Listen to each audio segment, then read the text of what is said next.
નમસ્કાર મિત્રો, વોટ ગુજરાતી સમાચાર ટીવી યુટ્યુબ ચેનલમાં આપનું હાર્દિક સ્વાગત છે. મિત્રો, દેશ અને દુનિયાભરના તમામ તાજા સમાચાર સૌથી પહેલા જોવા માટે અત્યારે જ સબસ્ક્રાઇબ કરી દેજો. મિત્રો, અત્યારે હાલના સૌથી મોટા સમાચાર સામે આવ્યા છે. મિત્રો, વાત કરીએ તો અત્યારમાં 17 એપ્રિલના મહત્વના સમાચાર સામે આવ્યા છે. મિત્રો, જેમાં પોરબંદર, જુનાગઢ, ભાવનગરમાં ફરી વળ્યું ગરમીનું તીવ્ર મોજું. મળતી માહિતી મુજબ આપણે જણાવી દઈએ કે અત્યારમાં દેશભરમાં આજે રામનવમીનો પર્વ ઉજવાશે. મિત્રો, અયોધ્યામાં રામ મંદિરના આજે રામલલાના લલાટ પર સૂર્ય તિલક કરાશે. મિત્રો, 4 મિનિટ સુધી અદ્ભુત નજારો જોઈ શકાશે. બીજી તરફ છત્તીસગઢમાં કાંકરેજ પોલીસ પર નક્સલીઓ વચ્ચે ઘર્ષણ થયું છે.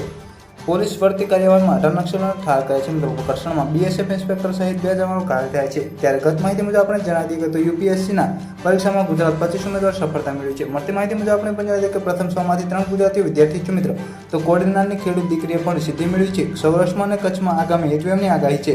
રાજ્યમાં કેટલાક શહેરોમાં ગરમીનો પારો 40ને પાર થવાની શક્યતા છે. 18 થી 20 એપ્રિલ વરસાદની શક્યતા છે. મિત્રો, પલની માહિતી વિડીયો મળતી છે. વિડીયો ગમે તો લાઈક, શેર અને સબસ્ક્રાઇબ કરવાનું ભૂલતા નહીં.